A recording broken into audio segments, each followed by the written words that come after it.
poem, and then I wrote this thing with no line breaks. Some people call that a story.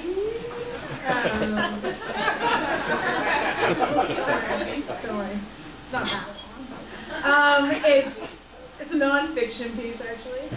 And there's the buzz. Is that good? You guys hear the buzz, or is it just me? Magic. All right, I'm gonna do this. We're gonna go on a trip to the 90s. Are you ready? Are you ready? One person is ready for the 90s. Everyone else is like, I went through it. I got out. I don't want to go back.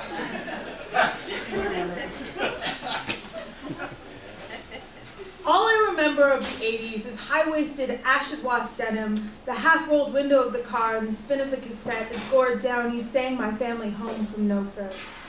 Gord Downey was not a friend of my parents, but back then, I assumed he was. Just another guy in a band with ripped jeans hanging out in our kitchen, broke and genuine, the kind of guy that gets so hungry he accidentally eats cat food, like that dude Dave who once lived in our solarium. True fucking story. Then the 90s happened. Our jeans got looser, we wore more plaid, and my father spent the money we didn't have on CDs from mail-order catalogs full of stickers, the kind that promised 10 albums for $1, then wouldn't stop sending you Canadian alt rock for 13 years. My sister stopped listening to Janet Jackson. Her dance routines featured a lot less dramatic hand gestures, and I sprained my neck learning how to headbang. Like, so many times. It was 1995. I was an 11-year-old vegan, drunk on angst, pretending to inhale cigarettes in the alley after school. Me and my friends, we were about Billy Corgan and Marilyn Manson and shoplifting. We were about OK Computer and thrift stores and the day we would finally get stoned. We studied the universal rules of puberty and did not stray. A, your parents don't understand you. B, your parents have shit taste in clothes. C, your parents have shit taste in music. I definitely never borrowed my dad's Tragically Hip CDs and fell asleep to the drum solos of Johnny Faye. I certainly did not spend hours staring at the breasts on the cover of Fully Completely, and I sure as hell never fantasized about Gord Downey. I like Ouija boards and musicians who died of heroin overdoses in Seattle. Gord Downey was from Kingston, Ontario, for fuck's sake. So I totally was not shit terror in love when I met Jacob Carsemeyer in grade 7 and found out he had just starred in the new Tragically Hip video. Oh. They shot that movie in a ravine near our house. His head shaved with the #1 razor, his pale face round as a light bulb, his army jacket the perfect shade of grunge.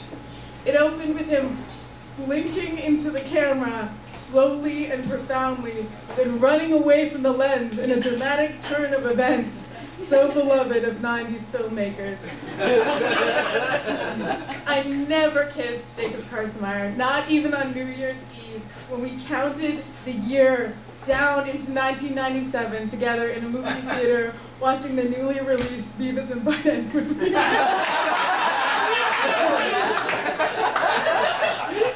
Yes.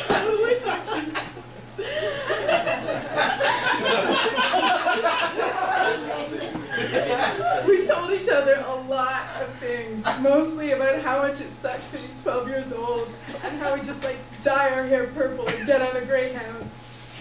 I lost track of him for a few years, somewhere around the Y2K scare, when I was into wearing basketball jerseys and blowing at high dough. If blowing at high dough means blowing all of your dough on blow.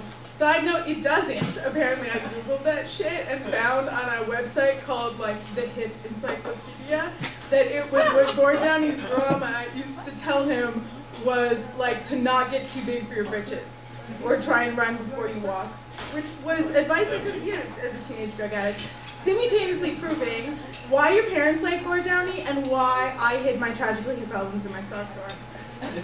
But the point of this story is that Jacob showed up again. He just like wandered into my high school one day like he belonged there, which he did belong there because he randomly transferred in. And that morning, stoned as I was with my lip ring and dippity-doo gelled up hair. Dippity-doo. Yeah. Like in these beer bottles. And I was like $1.99. I just did that shit. pull through my red hair. I stared at him across the room and remembered how perfect he'd once been, how small and forgettable, like any other dewy-faced, sad kid. We were so lonely when we met, looking for anything that could hold us. For a minute, thought it might be each other, but the only thing big enough for our pink hair and heartbreak was that stupid music that brought us together. I went home that day and drank coffee, put on Ahead by a Century, watched him blink profoundly into the screen, and thought about how it might feel to one day, maybe, get sober. Thank you.